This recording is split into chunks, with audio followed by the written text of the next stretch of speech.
So starting your visa processing. That is the main letter where the Why someone wants to come to Canada accompanying their spouse while they are on their study permit. So the last that comes is the fixed test. It is.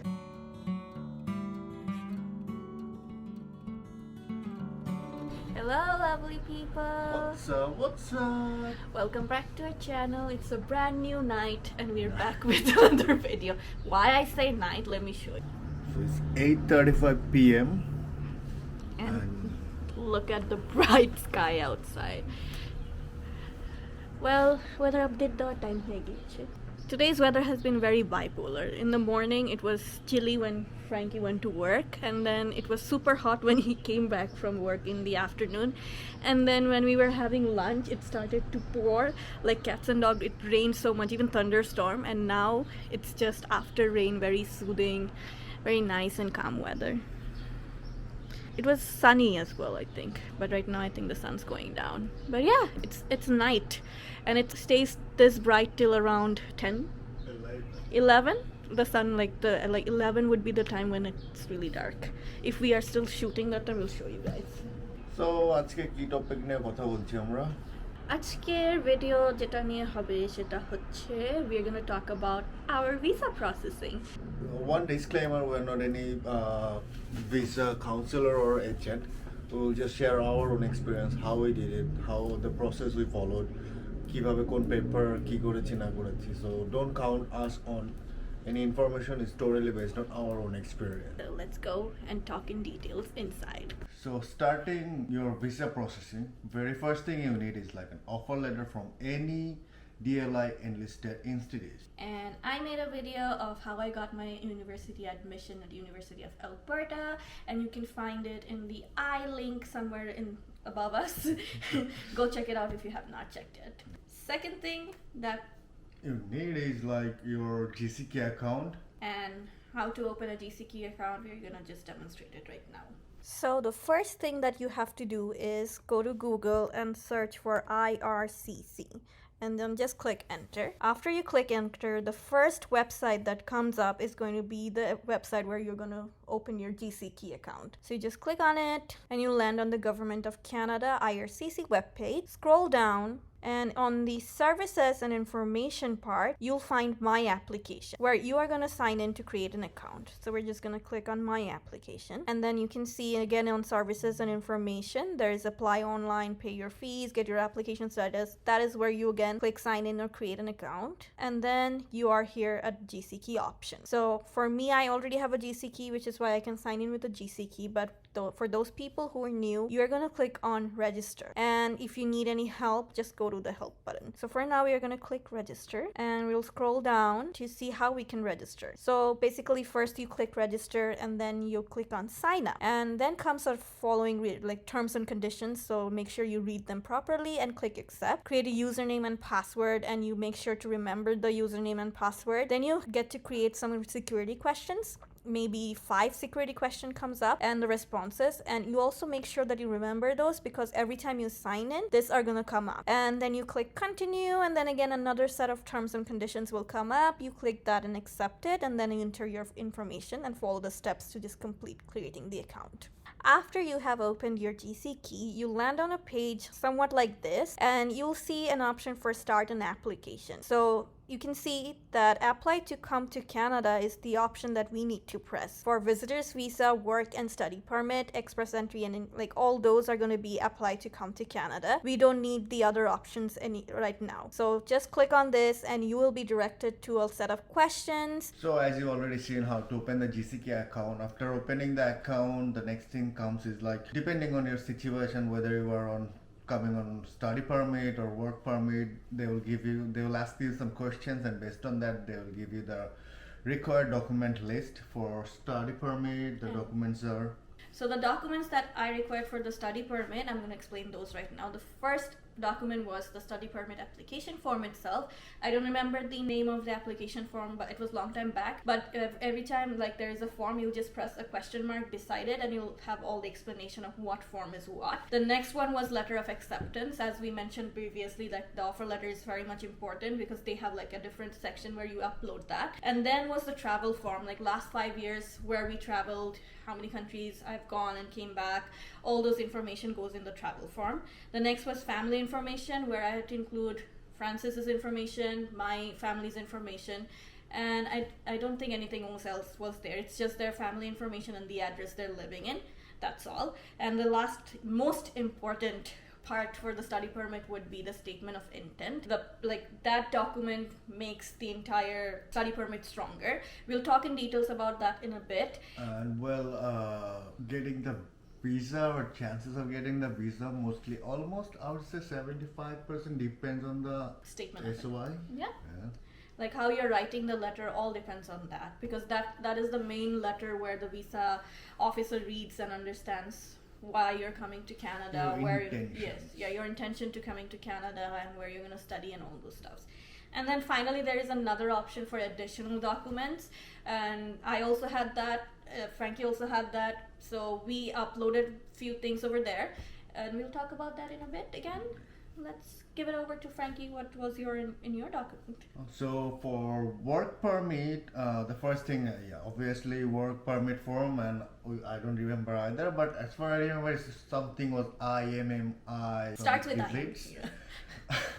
Second is tier form, saying like traveling details, where we visited in last 5 years and blah blah blah. Family information, purpose of travel. And this is something for the work permit. Why I want to come to Canada along with JoJo, or I would say why someone wants to come to Canada accompanying their spouse while they are on their study permit. So that's the purpose of travel. Additional information details, we'll talk about it. Oh, we both needed to upload our passports. Yeah. Me and Frankie applied together and all our documents were in one application, not two. And on the IRCC website, it is suggested for the spouse to apply together. So when you are coming on a study permit and your spouse is coming on a work permit, make sure to apply together. A part of study permit form is shown over here on the screen, and I would say this is the most important part of the entire form. It basically takes the information of the institute that you're going to study for your master's or bachelor's or whatever you're going to study for. And as mentioned in the beginning of the video, that a designated learning institute number is necessary, and this is where the number comes to play. And in the financials, we're going to mention how our parents are going to be the main sponsor for our entire study. So this is also important to mention it over here in the form as well. Next comes the client information. So one thing that we did is in the client information, we put both our resumes and NOC from our previous workplace. And this was put in my client information, the student's client information. Like you can see all the documents that we gave. Plus there was a letter I wrote for Frankie, why he should come over here. I like mentioning the visa officer of why he should be here. So it was just to support the entire application a little more. One more thing that was put in my client information was the statement of purpose. I did not have another tab to upload the statement of intent or statement of purpose for coming to Canada letter, so we had to put it in the client information. So that was very important, and it is one of the most important part of the entire study permit application. So make sure you have that. Even if they don't ask for it, just put it in the client information. This is a part of the work permit form, and some people struggle in this part, so we're just going to share what we did. So in the first question, you can see that what type of work permit are you applying for. So in the drop down menu, click open work permit, and then they will ask for details of the prospective employer. But as you're coming on work permit, you might not have an employer already in Canada, so just make sure to put not applicable in each of the questions. Like for the complete address of the employer, you don't have that. You just know the town and the city that you're gonna go work for, so you can put that information there. And for brief description of duties, as we did not have any employer, we just basically said that we don't have description. So you don't have to stress about this part. If you don't have an employer, just say not applicable, because you will always come and get job opportunities over here. Further, for Frankie's client information, we put all the passport stamps, email responses, the upfront medical information, police clearance certificate, and MBA certificates. So it was all put into Frankie's client information. And finally, another most important part of the application would be the financials, which we'll get into details in a bit again. So yeah, so this was sort of like the document list that we got, and this was long time back, which is why we had to like write it down and remember and speak to you guys right now. So this is basically everything, and now let's talk in details. What was the like most important part of our application? I would say most important parts were statement of intent. That's for you. Purpose of travel for me. That's another like saying like I had to explain why I want to accompany you. And yeah, financials. So one more thing, while uploading the documents, sometimes visa officers ask for medical and police clearance documents. So this is something that we both did. Do not quote us on this. This is our experience, and it is not going to be the same for everyone. It worked for us. That doesn't mean it's going to work for you, but we did it, so we're just sharing it. So before the visa officer asked for it, we did clear our medical beforehand, and it was upfront medical, and it was already uploaded in the system because we already had a GCKey account. So through that, it just went there. And police clearance, we added it in our additional information. We just scanned it and just put it in there and uploaded the document there. And I think it fast-tracked our application somewhat. This is what I feel. I'm not sure if it is true or not. So yeah, that is something that we did. One more thing, since we traveled during the pandemic, we had to add few additional documents like our travel itinerary and our ticket and all add Korea. It was a bit of a hassle, but yeah, since it was that time. And I had to add one more thing from the university. I had to add a quarantine plan. That was another thing, like where we are gonna stay, is there a separate washroom and all those stuff. So it was like a different case. But right now it's not that hard. I don't think so. I think so, no. So the additional information that we have been talking about is actually client information that the document list actually calls it for. So in the client information, as you already seen in the document list, I have also added a letter of explanation of why Frankie should come with me. As Frankie had a letter in his purpose of travel, I also had a letter for him. So I feel like it is important to let the visa officer keep on like letting that person know like why we should travel together, why you are traveling to Canada, where you're going to study, and all those intent. It just makes like everything very clear. And what we did during our application process, like all the documents, we had like a table of contents, like what is inside, so that they know like they can read through it very clearly and it is concise. And I think if you have a concise and clear document, it just makes the visa officer also happy. Like they don't have to struggle through all those stuffs. They know where to go, which page to see. One more thing, what I believe is like if you are honest and giving the true information and making your intention clear, that's better. Like keep all the documents like original. Whatever they're asking, just keep on uploading those. And I forgot one thing. Thank God Frankie reminded me during our upload. I forgot to give my IELTS document in the client information, and we were about to upload it, and he was like, did you put your client information? So it's like IELTS information. And then that is when we added my IELTS right at the end moment. So it's just also like for yourself, just keep a checklist like what you are uploading, so that you can keep a track of all of the things, because there are lots of documents, and this is like a very tedious process. Like it's lots of same thing, lots of pages, and you have to like go through and make sure like every information is correct, like the address, the name, and everything. Just go through it with a very clear and calm mind.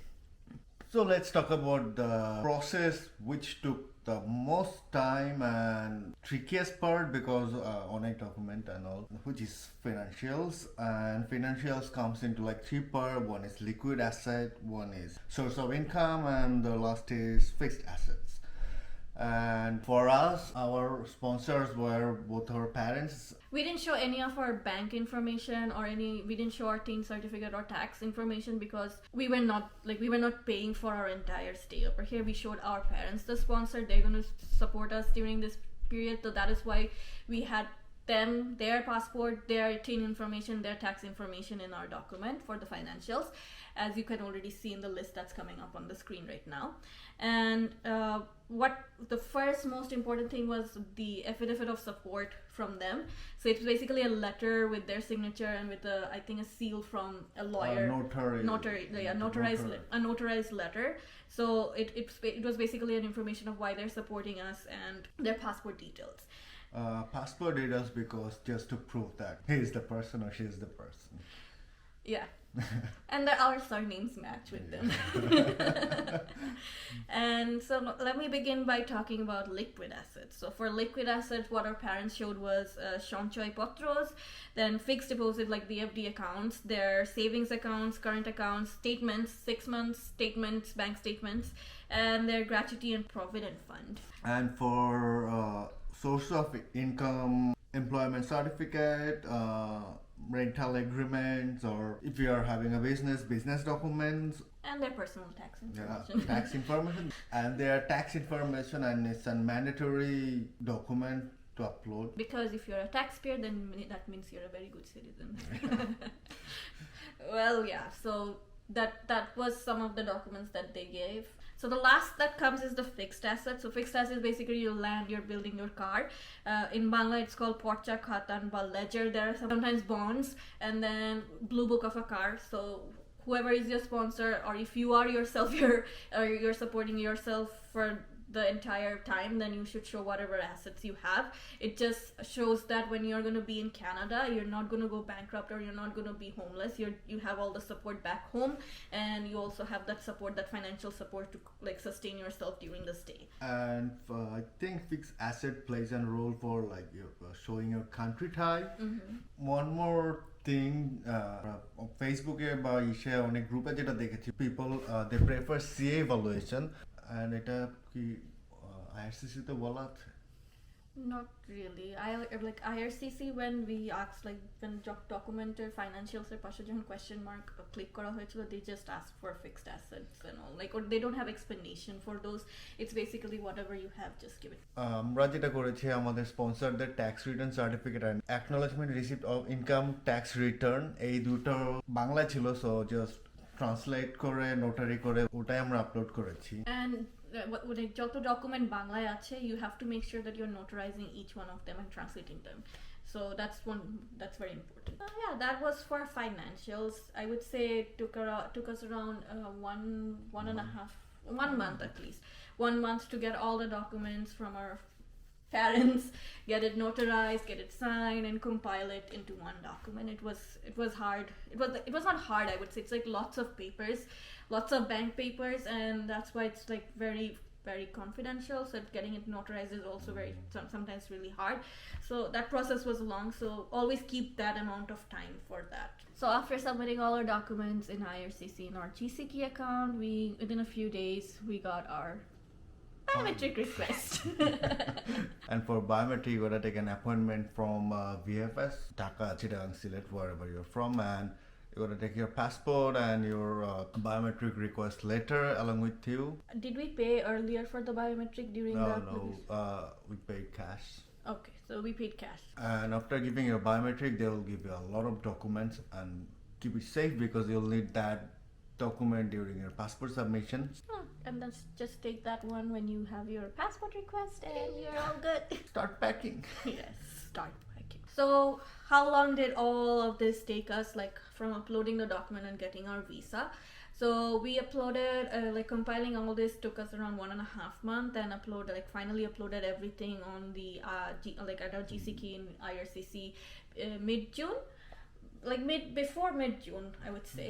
Somewhere like around that time. Yeah. And we got our request of our passport in like first 2 weeks of August, somewhere around that. And by the end of the August, we had our sealed passport in our hands, and we traveled to Canada in September, and you can see the video of it again if you have not watched our experience of coming here. So that's it. That's our experience, how we go through the process of visa applying for Canada. Yeah, so that's it. That's all. And if we have missed any information, or if you have more questions, don't forget to leave it in the comment box. We will always reply to your questions or your queries. And I hope one information, in the whole process we did it by ourselves. We didn't take any help from agent or any third party. The process from A to Z we did it by ourselves. So I believe if you want, you can do the same as well. It's all basically online. You just have to follow the instructions. Do some research and all, and you can do it by yourself. We missed one more thing. That is, because we are married, we had to upload our marriage certificate and notarize it. So yes, if you are married, don't forget to upload your any information that you have of your marriage. So That's it. That's all for today. And if you find the inform like all this, it is a very long, a lot of information to process. So you can just always pause and like wait a little to process the information. And if you find all this informative and helpful, don't forget to like, subscribe, and share. look at the beautiful sky, and guess the time. I told you that I'll show you the time later on. It is 10 o'clock and it's still bright outside. Bright and pretty.